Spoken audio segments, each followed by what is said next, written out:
What's up, everybody? Welcome back to your favorite New York Jets subscription podcast, Badlands. I'm your host, Joe Caporoso, joined as always by Connor Rogers.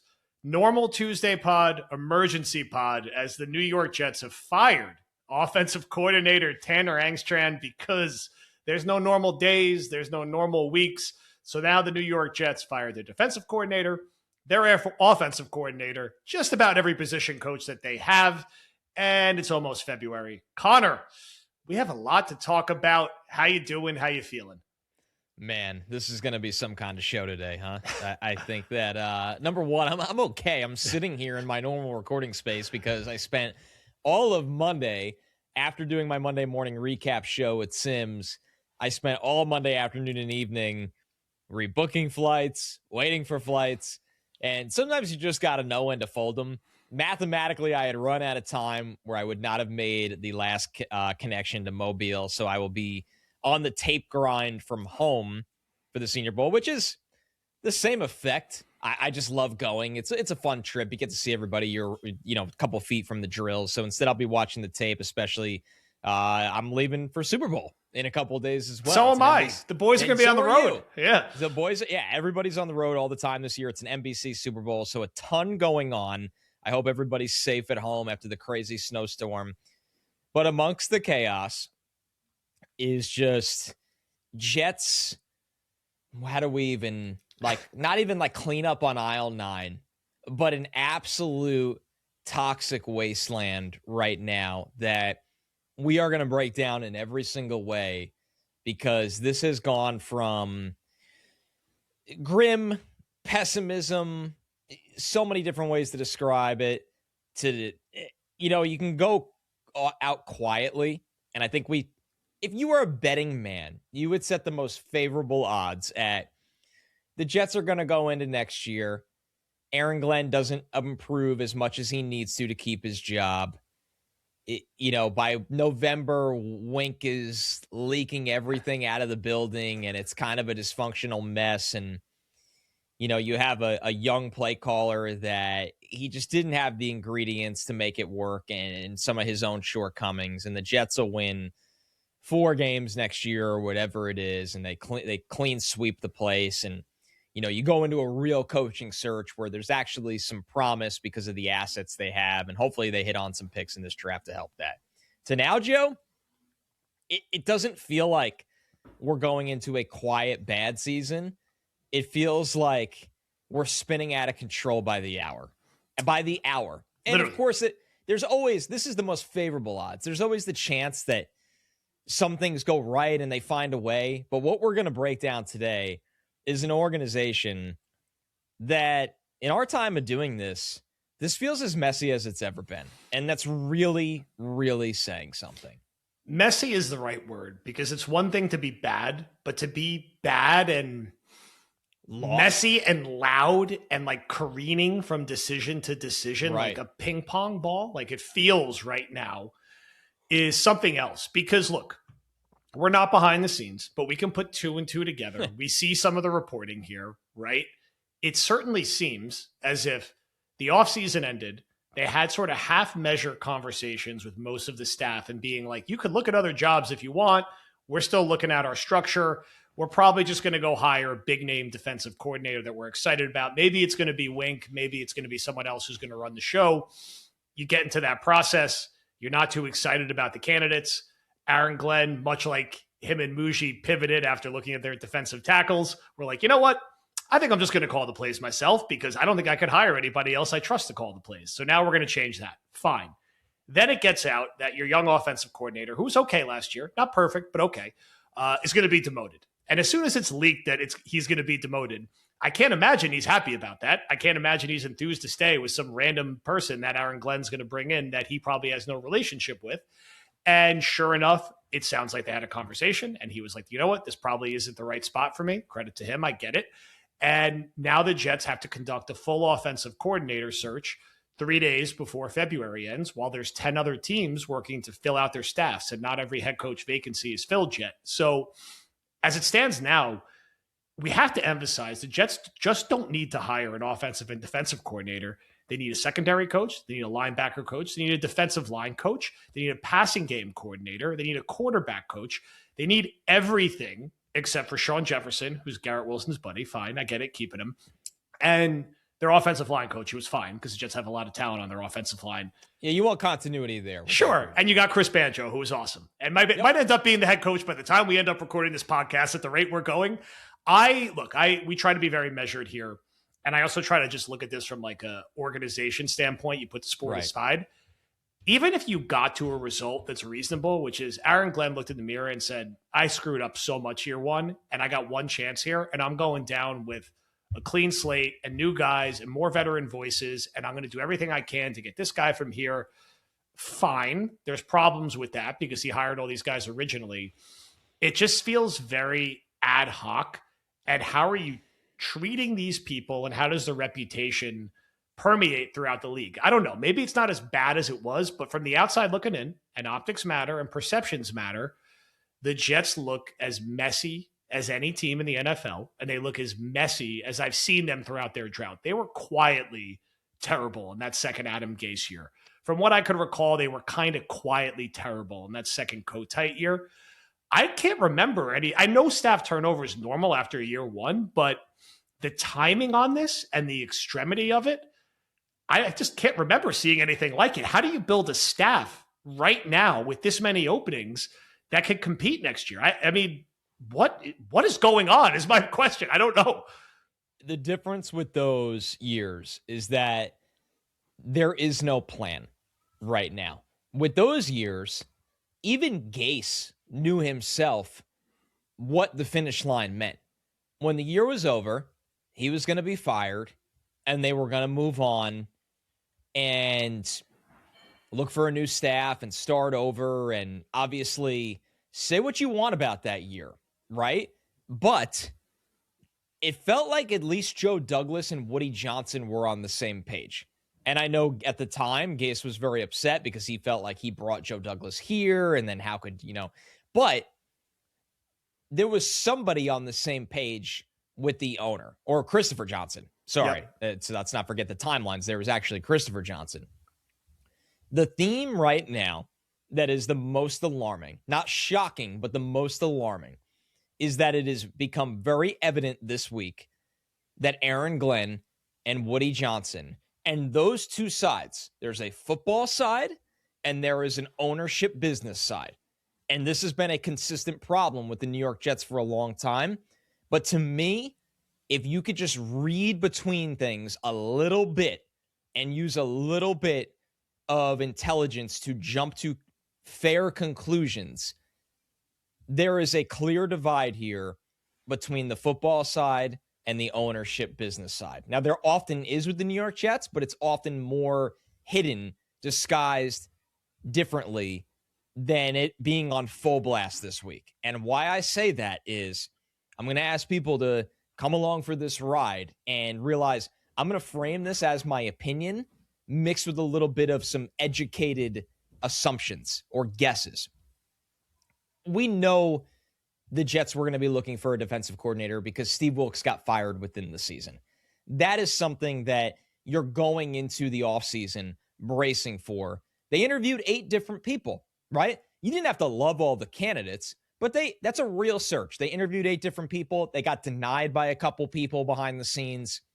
And there was clearly a desire to have a defensive. Aaron Glenn has not wanted to call the plays, run the defense. He wants to be the head coach. That's how things have gone since he got this job. He maintained that stance after they fired Steve Wilkes, that they were going to hire a defensive coordinator to call the plays and run his defense.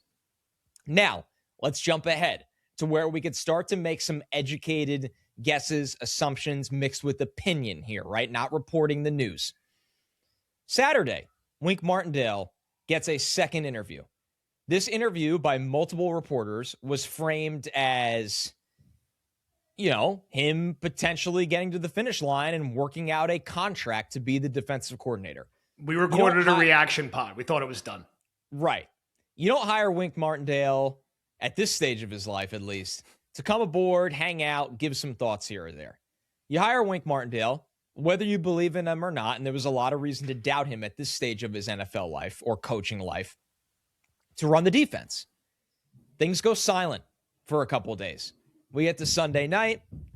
The Northeast is absolutely decimated by snow. There's been no word of what the hell is going on. All of a sudden, things start to trickle in that while Tanner Engstrand has a job, his role might be changed. And this came from Aaron Wilson, who is a reporter down in Houston. And then this was followed up with reports from Connor Hughes that Tanner Engstrand had told people he did not expect to call the plays. Then we jump to today, which we are recording this on Tuesday, a mutual meeting or a mutual decision that Tanner Engstrand all of a sudden will not be part of this offensive staff. You don't decide on January 27th, that your offensive coordinator is no longer going to be your offensive coordinator. It feels like, Joe, that one, on the offensive side, we knew this. They were going to be looking for a senior staffer to hopefully help Engstrand along the way. It's hard to make any definitive conclusions about Engstrand as a play caller when much of his season he was working with Justin Fields and Brady Cook. I saw on tape some good play design, specifically in the pass game where the quarterback couldn't get them the ball. But if you believed in Tanner Engstrand when you got this job, to bring him with you at his age and lack of experience as a play caller from Detroit, what happened this year that made you lose that faith? What play caller in the NFL was going to succeed in this scenario, not only with the quarterback situation, but the game scripts that often had your offense down by 2 touchdowns in the first quarter of games, where you're playing from behind with limited passing quarterbacks? So there is no way in hell Aaron Glenn went into this offseason, and if he did, it's an even bigger problem, and said, I'm moving on from Engstrand, but I'm going to keep him employed until we get the ink dry with Frank Reich. And then at some point it became, okay, Tanner Engstrand's not going to call plays anymore. And clearly Tanner Engstrand was like, well, what the hell am I doing here at this point? And he's justified in thinking that. Now back to the defensive side of the ball. Aaron Glenn, who since the day he took this job has not had interest in calling the defensive plays, who interviewed 8 guys to be defensive coordinators, who got down to a finalist in Wink Martindale, who is a play caller and would take a job to be a play caller. You bring him in here, and all of a sudden, you don't get the contract done. Something is not adding up here. Now, the salaries for coordinators, especially experienced ones, has drastically changed in the NFL. Maybe there's a world where Woody Johnson, when it got to the business side of things, has said, wait, Wink Martindale is going to cost us $4 million, $4.5 million, north of $5 million. Aaron Glenn, what are you here for that you need this guy to come now coach your defense when we're already paying you $12 million a year? And let's be real, it has become very apparent that a large part of the reason Aaron Glenn is here is because the Jets still owe him 4 years of salary at $12 million a year. Okay? Let's just call that what it is. And now it feels like there has been some kind of hang up here with Wink Martindale, who only has one option to get back into the NFL. And it's the funniest part of this is it's the only job. Jets. Yeah. It's even if they lowballed him as a coordinator, call it a $3.5 million salary. This is it for Wink Martindale. So what happened here? This is chaotic.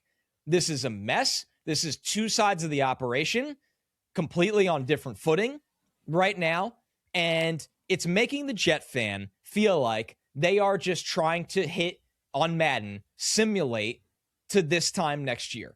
Get me through the season. This coach won't be here. Whatever coach they hire, which if it's Chris Harris, there's your dead giveaway that now Aaron Glenn has to call the plays. Yep. Because you don't interview the other 7 guys in the first place if your plan all along was, I'm going to take over the defense to save my ass, and Chris Harris stays. Joe, it is way too easy to read what's going on here, but none of it smells good right now. None of it smells good. Even if they get Frank Reich, which they probably will. Yeah. I like Frank Reich a lot. Good football mind, obviously ingrained in the NFL and now college for a long time. Come on, man. Like, how is Frank Reich just saving this situation? And with what staff now? I know. What staff?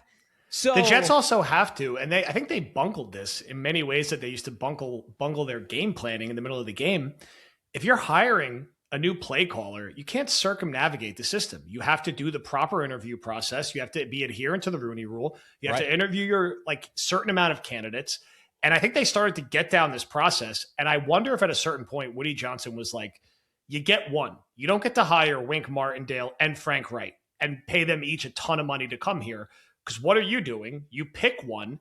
And it also, the Jets start to get wind that, hey, you're not going to cut the process out here and make Frank Wright your offensive coordinator and call him something else. You have to go through the full process. And they're like, shit, well, now what are we going to do? You leave things on a rough patch with Wink. And now it's like, okay, at defensive coordinator, I saw they talked to the Dolphins passing game coordinator, who was the safety coach under Glenn today. I don't want to pass judge the guy, but it does feel like they're just kind of throwing darts at random low-level assistants here. If you're going that route, just keep Chris Harris and be very vocal that Aaron Glenn's calling the defense. We're seeing the quotes again that Aaron Glenn's looking for a head coach of the offense, which is Gase to a T, who wanted a head coach of the defense with Greg Williams, and we saw how that played out.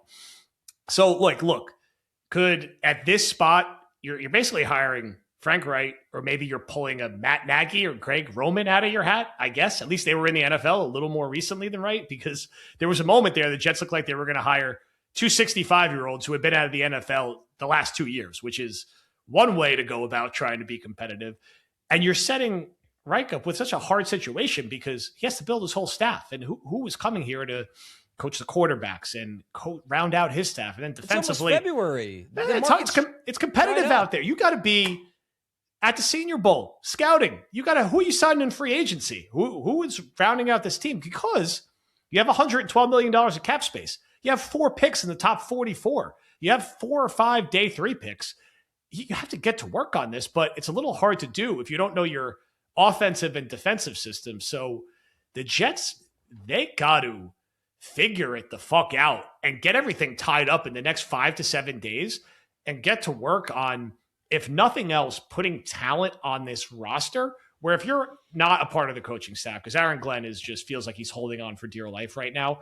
And I don't know any person out there, even if you're really rooting for Glenn, and I am really rooting for Glenn, who expects him to be here in 2027. I can't in good faith say expect that. I can't.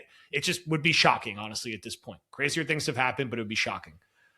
It's stacked against him. If you are in the front office, if you're in business, if you're in ownership, you're like, well, let's just get some talent on this roster and let's be one of those situations where we can say, oh, the Jets got some pieces here. Let's get him a real coaching staff and let's see what can happen. And let's make ourselves a carrot in that way with all the other resources that we have after it. For Glenn, man, I guess I kind of get being like, look, Frank Wright's been in the league forever. He coached Andrew Luck. He gave a good referral for him. He was been in the college game recently, even though the work hasn't been incredible. But he's a veteran guy. He's been a head coach. And I need someone who could just squeeze something out of whatever the hell we do at quarterback and figure that out while I try to figure out our defense and go back to being a decent defensive coordinator, which he was in Detroit. There were some good DVOA years there, and I look at that more so than yards allowed and all that stuff. But you've made your job so much harder.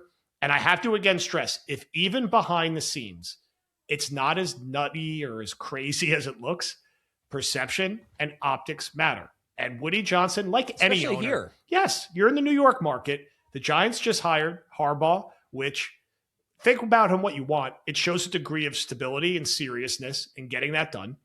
And any owner, not just Woody, cares about the perception of his team looking like a clown car and looking like every 2 days they're firing someone. And you can't get mad at the media for being like, what the hell is going on right now? What is the plan for this team at the moment? It's not to cut you off, but you have no right to get mad at the media because you detonated that relationship the day you got